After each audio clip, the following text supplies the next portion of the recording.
Hello guys, most welcome. I am audible, please फटाफट से apply कर दीजिए। हम आज चैप्टर नंबर 2 स्टार्ट करते हैं जीएसटी का, that is concept and scope of supply. ठीक है, तो फटाफट से आप लोग पहले थम्स अप भेज दीजिए। I am audible, audio video सब ओके है, कोई प्रॉब्लम हो तो भी बता दीजिए। ठीक है, ओके, जल्दी। ठीक है, चलिए। तो देखिए, चैप्टर नंबर 2 है ना, वो ये बोलता है कि जीएसटी के अंदर है ना, ये बहुत इंपॉर्टेंट चीज है, दैट इज सप्लाई। क्योंकि जीएसटी के अंदर क्या होता है, जब सप्लाई होगी ना, तो उस सप्लाई को हम टैक्सेबल इवेंट मानते हैं। एक ऐसी घटना जो घटित होगी तो उसके ऊपर टैक्स लगेगा, दैट इज सप्लाई। भाई जीएसटी कब लगेगा? जब गुड्स को प्रोडक्शन करेंगे, मैन्युफैक्चर करेंगे तब लगेगा। जब गुड्स को हम ट्रांसपोर्ट करेंगे तब लगेगा। जब गुड्स को हम सेल करेंगे तब लगेगा, या गुड्स को हम ट्रांसफर करेंगे तब लगेगा। सर्विस के मामले में क्या होगा? तो टैक्स कब लगाना है, जीएसटी कब लगाना है? When GST is charged. तो जीएसटी कब लगेगा? उस समय लगेगा जब टैक्सेबल इवेंट होगा। और टैक्सेबल इवेंट कब होता है जीएसटी के अंदर? सप्लाई के टाइम होता है, at the time of supply. Okay, तो देखिए, सबसे पहले आपको यहां पर यही दिया हुआ है, taxable event under GST. Taxable event क्या होता है जीएसटी के अंदर? मतलब वो कौन सी घटना है जब हम टैक्स लगाएंगे। तो टैक्सेबल इवेंट जो होता है जीएसटी के अंदर, वो एक ऐसा इवेंट होता है जब हम क्या लगाते हैं, टैक्स लगाते हैं। और वो क्या होता है? Under GST. जीएसटी के अंदर क्या होता है? जीएसटी के अंदर टैक्सेबल इवेंट जो होता है वो होता है supply of goods and services. जब गुड्स एंड सर्विसेज की सप्लाई की जाएगी उस समय जीएसटी लगाना है। ठीक है, जीएसटी अप्लाई होने से पहले इंडिया के अंदर आपको पता है excise duty, VAT, sale tax वगैरह लगते थे। तो वो जो लगते थे ना, उसमें टैक्सेबल इवेंट क्या होता था? उसमें टैक्सेबल इवेंट होता था, जैसे एक्साइज ड्यूटी जो लगती थी वो मैन्युफैक्चरिंग के टाइम लगती थी। वेट जो है सेल्स पर लगता था। तो ये उनका टैक्सेबल इवेंट था बिफोर जीएसटी। लेकिन जैसे ही जीएसटी अप्लाई हो गया, जीएसटी आने के बाद में सप्लाई जब होगी तब जीएसटी एप्लीकेबल होगा, ना मैन्युफैक्चरिंग पर ना सेल्स पर, ओनली सप्लाई पर। तो इस चैप्टर के अंदर हमें समझना है सप्लाई होती क्या है। फॉर एग्जाम्पल के लिए, ए सेल्स गुड्स टू बी। ए जो है वो बी को गुड्स सेल कर रहा है। तो जिस समय उस गुड्स की सप्लाई की जाएगी उस समय जीएसटी क्या हो जाएगा? एप्लीकेबल हो जाएगा। आइए डिटेल में पढ़ते हैं इसको, लेकिन उससे पहले कुछ डेफिनेशन है जो आपको आनी चाहिए। क्योंकि जब हम जीएसटी लगाएंगे तो ये सारी चीजें हमारी क्लियर होनी चाहिए। इसमें सबसे फर्स्ट आता है गुड्स। गुड्स में हम क्या शामिल करेंगे और क्या नहीं करेंगे? तो गुड्स के अंदर हम मूवेबल प्रॉपर्टी को शामिल करेंगे। मूवेबल मतलब ऐसी प्रॉपर्टी जो एक जगह से दूसरी जगह ट्रांसफर हो सकती है, जैसे मशीन जा सकती है, जैसे कार जा सकती है, समझ गए, जैसे फर्नीचर ट्रांसफर किया जा सकता है। वो सारी चीजें जिनको हम एक जगह से दूसरी जगह पर क्या कर सकते हैं, ट्रांसफर करते हैं, दैट इज मूवेबल प्रॉपर्टी, और उसको हम गुड्स मानेंगे। ये पेन जो है यहां से दूसरी जगह क्या हो सकता है, मूव हो सकता है, तो इसको हम क्या मान सकते हैं? गुड्स। ये जो इलेक्ट्रिक बोर्ड आप देख रहे हैं ये भी मूव हो सकता है, तो इसको हम गुड्स बोलेंगे। मेरे फोन हाथ में जो स्मार्टफोन है, आप भी स्मार्टफोन या लैपटॉप पे, कंप्यूटर पे देख सकते हैं, जो ये वीडियो देख रहे हैं, लेक्चर देख रहे हैं, तो उससे उसको भी हम गुड्स मांगेंगे, मानेंगे, क्योंकि वो मूव हो सकता है। लेकिन बहुत सारी ऐसी चीजें हैं जो मूव नहीं हो सकती, जैसे कि लैंड को मूव किया जा सकता है क्या? नहीं। लैंड एंड बिल्डिंग को मूव किया जा सकता है कि नहीं? तो उसको हम क्या मानेंगे? उसको हम गुड्स नहीं मानेंगे। बट अगर लैंड एंड बिल्डिंग आपके पास में है और आपने उसको रेंट पे दे रखा है, तो वो जो रेंट रिसीव होगा उसको हम सप्लाई मान के टैक्स लगा देंगे। आगे समझेंगे, कंफ्यूज मत होना। ठीक है, तो गुड्स समझते हैं पहले। गुड्स में मूवेबल प्रॉपर्टी आएगी, इमूवेबल प्रॉपर्टी नहीं आएगी। एग्जांपल के लिए मोबाइल फोन, फर्नीचर, कार, ये सब मूवेबल प्रॉपर्टी है, तो इनको हम गुड्स बोलेंगे जीएसटी के अंदर। और जो मनी है, शेयर्स हैं, लैंड है, इसको हम गुड्स नहीं बोलेंगे क्योंकि उसको मूव नहीं किया जा सकता। ओके, सर्विसेज क्या है? क्योंकि जीएसटी के अंदर जीएसटी की फुल फॉर्म ही किससे स्टार्ट होती है? Goods and service tax. तो गुड्स तो समझ लिया, अब समझते हैं सर्विस क्या है। सर्विस के अंदर हम मानेंगे भाई टीचिंग हो गया, जैसे बैंकिंग हो गया, जैसे कंसल्टेंसी हो गया, जैसे ये सब की सब सर्विस है। जैसे मैं आपको पढ़ा रहा हूं तो मैं आपको सर्विस पे कर रहा हूं, तो इस पे जीएसटी लगेगा। बैंकिंग जो है उसमें भी जीएसटी लगता है, कंसल्टेंसी जो है उसमें भी जीएसटी लगेगा। ओके जी, तो ये हो गया हमारा गुड्स एंड सर्विसेज। लेकिन आपको पता है गुड्स एंड सर्विसेज जब भी हम किसी को प्रोवाइड करते हैं तो फ्री में प्रोवाइड कराएंगे क्या? नहीं, फ्री में प्रोवाइड कराएंगे तो जीएसटी क्यों लगेगा? गुड्स एंड सर्विस जब भी हम प्रोवाइड करेंगे तो बदले में हमें कुछ मिलेगा, जिसको हम बोलते हैं कंसीडरेशन। तो कंसीडरेशन की डेफिनेशन समझिए, देखो कंसीडरेशन क्या है? कंसीडरेशन का मतलब है पेमेंट फॉर सप्लाई। जैसे पेइंग 1000 फॉर गुड्स, ए ने बी को गुड्स जो है वो सेल किया या सप्लाई कर दिया, बी ने इसके बदले में ए को कितने रुपए दिए? 1000 रुपए दिए। तो ये जो 1000 रुपीज रिसीव हो रहे हैं that is consideration for providing goods या फिर सर्विस। जैसे जीएसटी का आप लोगों ने ये कोर्स परचेज कर रखा है, लाइव बैच परचेज कर रखा है, तो आप लोगों को मैं सर्विस दे रहा हूं, पूरा जीएसटी का कोर्स कराऊंगा, इसके बदले में आपने जो मुझे फी पे करी है वो मेरे लिए कंसिडरेशन है। दैट इज सो कंसिडरेशन क्या है? Payment for supply. ये जो गुड्स या सर्विस आपको सप्लाई हो रही है इसके बदले में जो पेमेंट मिलता है उसको बोलते हैं consideration. Free service from friend, आपका कोई दोस्त है वो आपको फ्री में पढ़ा रहा है तो वहां पर कंसिडरेशन नहीं होता है और इसलिए वहां पर हम उसको फ्री सर्विस या फ्री सेल बोलते हैं, फ्री सैंपल भी बोलते हैं। आ गया। नेक्स्ट आता है हमारा टॉपिक बिजनेस। भाई बिजनेस क्या होता है? Includes even irregular activities. Business उसको बोलेंगे जिसमें रेगुलर एक्टिविटीज हो रही हो, जहां पर रेगुलर सेल परचेज हो रहा हो उसको भी बिजनेस बोला जाएगा। इसके अलावा एक चीज और बोली है, जीएसटी ने क्लियर कर दिया है, अगर इरेगुलर एक्टिविटीज हो रही है तो उसको भी हम क्या बोलेंगे? बिजनेस बोलेंगे। जैसे एक शॉप वाला है वो गुड्स बेच रहा है तो बिजनेस है, एक क्लब चार्ज कर रहा है मेंबरशिप, उसको भी बिजनेस बोलेंगे। ओके जी, ठीक। ये जैसे मैं आपको कोचिंग प्रोवाइड करा रहा हूं तो प्रोफेशन के अंदर आता हूं लेकिन इसको भी बिजनेस बोलेंगे। फिर आता है हमारा रिसिपिएंट। रिसिपिएंट कौन होता है?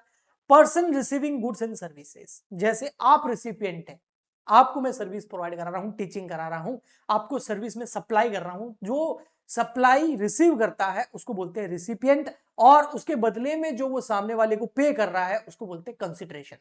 ओके, जैसे ए सेल गुड्स टू बी, तो ए बी को गुड्स बेच रहा है तो बी क्या हो गया? रिसिपिएंट हो गया। ओके, अब आ जाते हैं हम वापस हमारे टॉपिक पर, जो इस चैप्टर का मेन चैप्टर जो है उसके अंदर जो मेन टॉपिक है उसके अंदर, that is meaning of supply. Section number 7 लगता है GST act. Supply includes, supply का मतलब क्या है? क्या गुड्स को बेचना सप्लाई है ओनली, या सर्विस प्रोवाइड कराना सप्लाई है? नहीं, सप्लाई के अंदर सेल्स भी आएगा, ट्रांसफर कर दिया गुड्स का वो भी आ गया, बार्टर एक्सचेंज भी आ जाएगा, लीज भी आ जाएगा, रेंटल भी आ जाएगा। मैंने आपको कोई गुड्स बेच दिया, सप्लाई। मैंने आपको कोई सर्विस प्रोवाइड कर दी, सप्लाई। मैंने आपको कोई गुड्स ट्रांसफर कर दिया, सप्लाई। गुड्स एक्सचेंज कर दिया बार्टर सिस्टम के अंदर, सप्लाई माना जाएगा। कोई प्रॉपर्टी लीज पे दे दी, उसके बदले में मुझे लीज रेंट मिलेगा, सप्लाई माना जाएगा। कोई बिल्डिंग थी, जैसे ये बिल्डिंग है, इसको मैंने रेंट पे ले रखा है, इसके बदले में मैं रेंट प्रोवाइड करा रहा हूं, तो ये जो रेंटल चीज है जो मैं बिल्डिंग को यूज कर रहा हूं इसको भी सप्लाई माना जाएगा। ओके जी, ठीक। आइए आगे बढ़ते हैं। मस्ट जो यहां पर देखो, एक सप्लाई के लिए दो चीजें होना बहुत जरूरी है।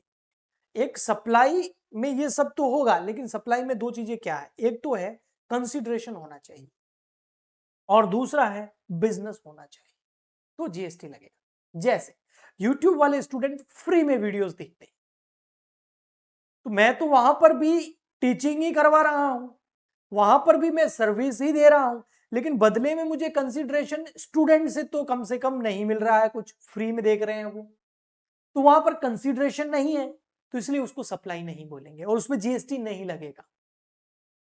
बट अगर मैं पेड कोर्सेज की बात करूं, जिन स्टूडेंट ने, आप लोगों ने live batch recorded course purchase कर रखे हैं, जीएसटी का परचेज कर रखा है, और भी जो सब्जेक्ट्स हैं उनके कोर्सेज परचेज कर रखे हैं, तो आपने मुझे कुछ कंसिडरेशन दिया है, तो यहां पर भी सप्लाई माना जाएगा। ओके, ठीक। तो सप्लाई में एक बिजनेस सप्लाई करना चाहिए, ये चीज ध्यान रखना, आगे काम आएगी। एक बिजनेस जो है वो कुछ सप्लाई करे, आपका फ्रेंड आपको कुछ सप्लाई कर रहा है, उसके ऊपर जीएसटी नहीं लगेगा। आपके फ्रेंड ने आपको एक मोबाइल फोन पुराना उसके पास में पड़ा था, आपको बेच दिया, तो वहां पर कुछ गुड्स तो ट्रांसफर हो रहा है, बदले में आपने उसको कुछ पैसे दे दिए, लेकिन वो जो आपका फ्रेंड है वो बिजनेस पर्पज से नहीं कर रहा है, तो वहां जीएसटी नहीं लगेगा। ये कहिए आप मार्केट में जाएं और किसी दुकान से नया फोन परचेज करके लेके आए और उसको पैसे देके आए, तो वहां पर जीएसटी लगेगा, क्योंकि उसको सप्लाई माना जाएगा। तो सप्लाई के लिए sales, transfer, barter exchange, lease, rental, ये तो है ही, इसको सप्लाई मानेंगे। बट उसके साथ में दो चीजें ध्यान रखना कि जब सेल कर रहे हो, एक्सचेंज कर रहे हो, रेंटल हो, लीज हो, तो उस समय दो चीजें होनी चाहिए उस ट्रांजैक्शन के अंदर, दैट इज कंसिडरेशन भी होना चाहिए, कुछ वो प्रोवाइड करने के बदले में कुछ आपको प्रतिफल मिलना चाहिए, एंड ये सब बिजनेस के द्वारा किया जाना चाहिए। ओके, अब आपको आगे बहुत बेहतर समझ में आएगा। सेलिंग मोबाइल, कोई शॉपकीपर मोबाइल बेच रहा है, सप्लाई मानेंगे। कोई मकान है वो आप रेंट पे दे रहे हो, उसको सप्लाई मानेंगे। लेकिन कोई व्यक्ति अपनी पर्सनल पुरानी टीवी अपने आस पड़ोस में किसी को बेच रहा है तो उसको सप्लाई नहीं मानेंगे, वहां जीएसटी नहीं लगेगा। इसलिए OLX पे आप गुड्स बेचते हैं ना तो जीएसटी नहीं लगता है। ओके, क्योंकि वहां पर आप बिजनेस नहीं कर रहे हैं। भले ही कंसिडरेशन हो, भले ही गुड्स या सर्विस ट्रांसफर हो रही हो, बट वहां पर कंसिडरेशन तो है, बट वहां पर क्या नहीं है, आप बिजनेस पर्पज से नहीं कर रहे हो। सो यहां पर हमारे सामने निकल के आती है essential conditions of supply. Supply कब मानेंगे, कब नहीं मानेंगे। क्यों सर सप्लाई कब मानेंगे, क्यों नहीं, कब नहीं मानेंगे, इस पे फोकस क्यों किया जा रहा है? क्योंकि सप्लाई जो है ना वो टैक्सेबल इवेंट है। जब सप्लाई होगी ना तो उसको टैक्सेबल इवेंट मानकर उसके ऊपर जीएसटी लगता है, उस इवेंट पर, उस घटना पर। सो सप्लाई बहुत इंपॉर्टेंट है। तो एसेंशियल एलिमेंट्स देखे सप्लाई में, तो सप्लाई के अंदर गुड्स या सर्विस होना चाहिए। और जब आप गुड्स या सर्विस को सेल, ट्रांसफर या प्रोवाइड करा रहे हो तो उसके बदले में आपको क्या मिलना चाहिए, कंसिडरेशन मिलना चाहिए। एंड उसके बाद में ये जो गुड्स एंड सर्विस प्रोवाइड किया जा रहा है और कंसिडरेशन लिया जा रहा है, ये किसके द्वारा किया जाना चाहिए, बिजनेस पर्पस के द्वारा किया जाना चाहिए, बिजनेस द्वारा किया जाना चाहिए। एनालाइज, टैक्सेबल पर्सन होना चाहिए। टैक्सेबल पर्सन कौन हो गया, वो कंपनी जो गुड्स या सर्विस प्रोवाइड करा रही है, वो HUF जो गुड्स या सर्विस प्रोवाइड करा रहा है, वो इंडिविजुअल जो गुड्स एंड सर्विस प्रोवाइड करा रहा है, वो फर्म जो गुड्स एंड सर्विस प्रोवाइड कर रहा है, और ये सब रजिस्टर्ड होने चाहिए अंडर जीएसटी। मतलब इन्होंने जीएसटी नंबर लिया हुआ होना चाहिए भैया, उनको बोलते हैं हम टैक्सेबल पर्सन। तो एक ऐसा पर्सन, पर्सन बोला, इंडिविजुअल नहीं बोला, पर्सन में कंपनी, आर्टिफिशियल और नेचुरल दोनों पर्सन आ जाते हैं। तो ऐसा पर्सन या एक ऐसा बिजनेस, एक ऐसा बिजनेस जिसने रजिस्ट्रेशन करा रखा है अंडर जीएसटी, तो वो टैक्सेबल पर्सन हो गया। तो एक ऐसा बिजनेस जो रजिस्टर्ड है, तो ये दोनों कंडीशन सेटिस्फाइड हो गई।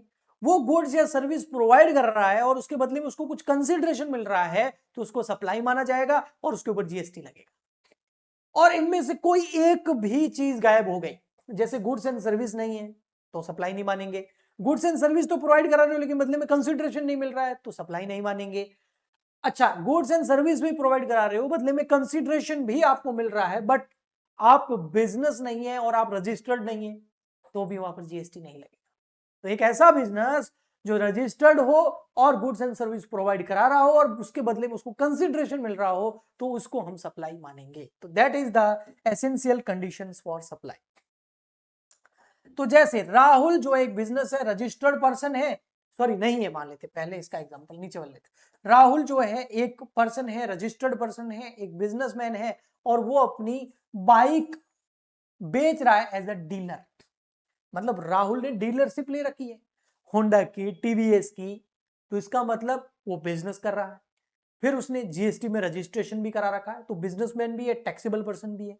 अब वो गुड्स बेच रहा है, गुड्स ट्रांसफर कर रहा है, बाइक बेच रहा है, और उसके बदले में उसको कंसिडरेशन भी मिल रहा है, क्योंकि फ्री में तो कोई दुकान वाला फ्री में बेचेगा आपको, शोरूम पे जाना धक्के मार के निकालेंगे, तो दैट इज सप्लाई, उसको सप्लाई मानेंगे। लेकिन ये का ये राहुल जो है ये एज अ डीलर गुड्स नहीं बेच रहा, ये डीलर नहीं है, ये टैक्सेबल पर्सन नहीं है, ये अपनी पर्सनल बाइक इसके घर के अंदर पड़ी है, सेकंड हैंड बाइक, उसको बेच रहा है।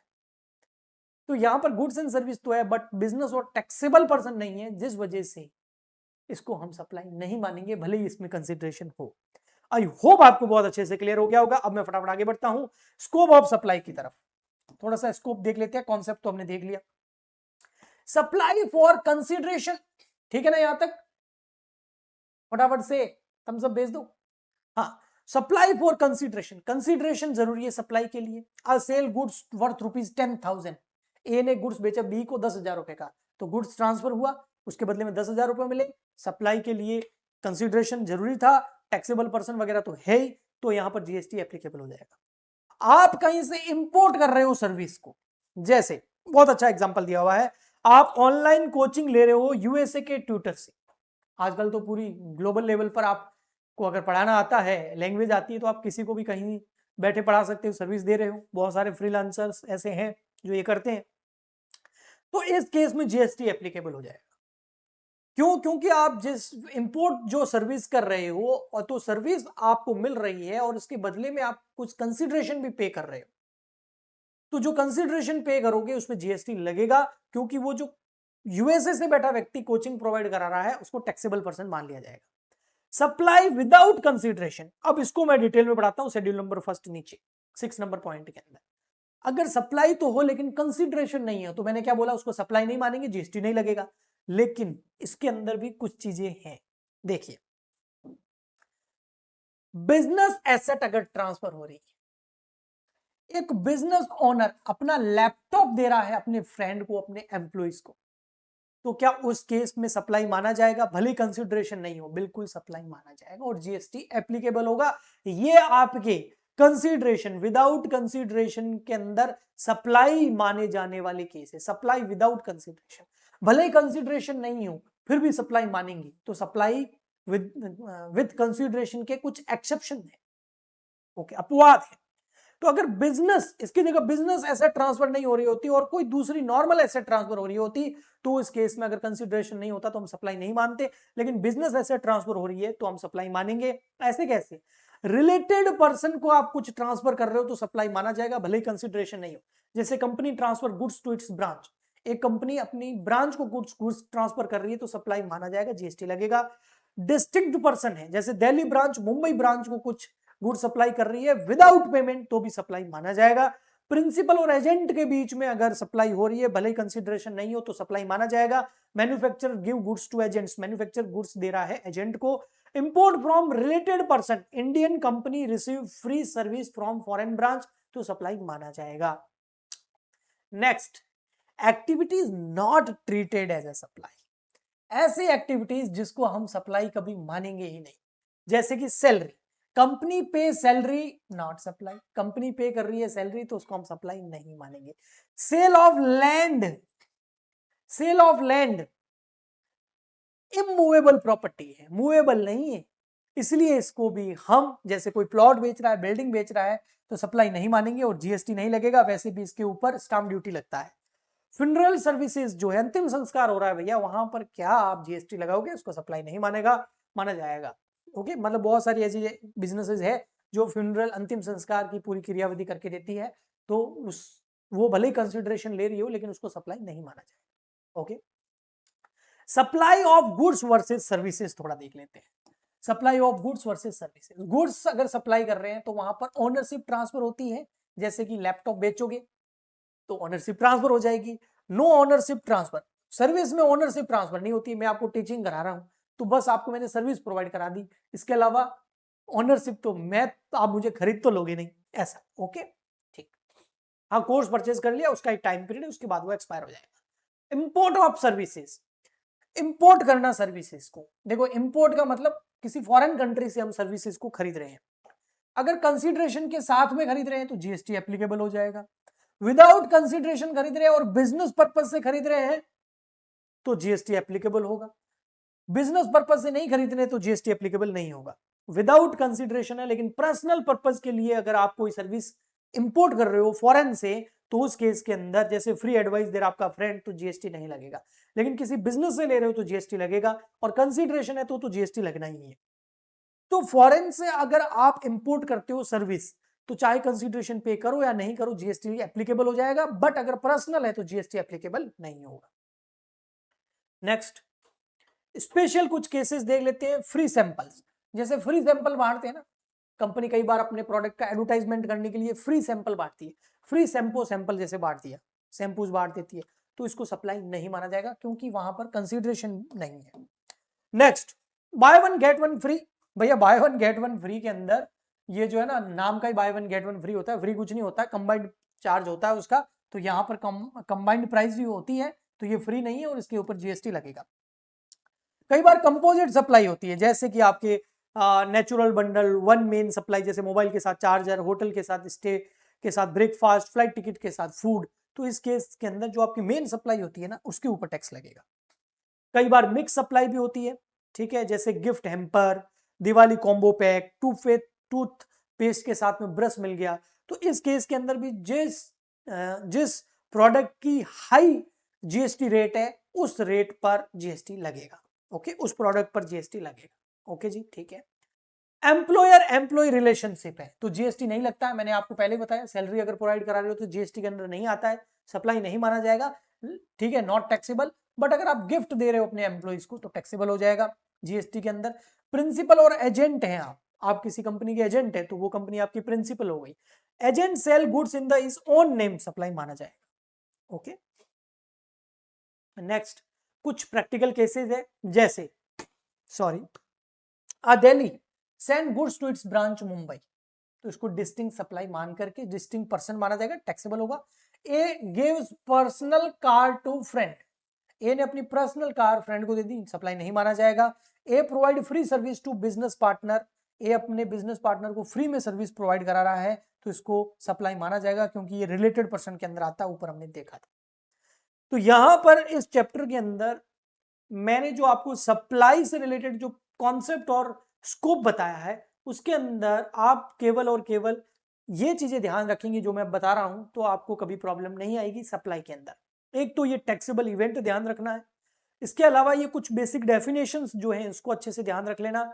नेक्स्ट आपका जो है ये मीनिंग ऑफ सप्लाई, इसको सप्लाई बोलते हैं लेकिन उसके साथ ये दो एसेंशियल कंडीशंस भी है। उसके बाद में जो एसेंशियल कंडीशन है सप्लाई की, इसको बहुत अच्छे से समझ आया। Good service consideration business person और टैक्सेबल पर्सन होना चाहिए, बिजनेस पर्पज और टैक्सेबल पर्सन होना चाहिए, चार चीजें अगर कहीं है तो सप्लाई माना जाएगा। लेकिन इसके अलावा कुछ एक्सेप्शंस थे जो मैंने आपको आगे करवाए, वो आप पढ़ के चले जाना, तो आपको इस चैप्टर में कभी कोई प्रॉब्लम नहीं आएगी। तो आई होप आपको अच्छे से समझ में आ गया होगा। प्लीज फटाफट से रिप्लाई कर दीजिए ताकि आज का लेक्चर जो है हम यहीं एंड करें। ओके प्लीज, ठीक है।